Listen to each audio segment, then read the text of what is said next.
இதா ஹக்கமல் ஹாக்கிமு, ஒரு ஆலிம், ஒரு இமாம் ஒரு சட்டத்தை ஆய்வு செய்கின்றார் என்றால்,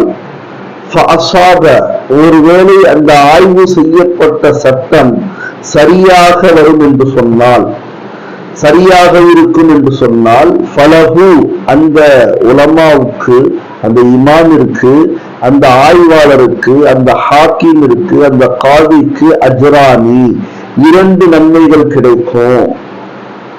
வைதா அஹ்தஅ, ஒருவேளை அது தவறான ஆய்வாக இருக்குமேயானால், தவறு நடந்திருக்குமேயானால், அப்பொழுதும் ஃபலஹு அஜ்ருன், அவருக்கு 1 நன்மை கிடைக்கும் என்பதாக ரசூலை கரீம் ஸல்லல்லாஹு அலைஹி வஸல்லம் அவர்கள் சொன்னார்கள்.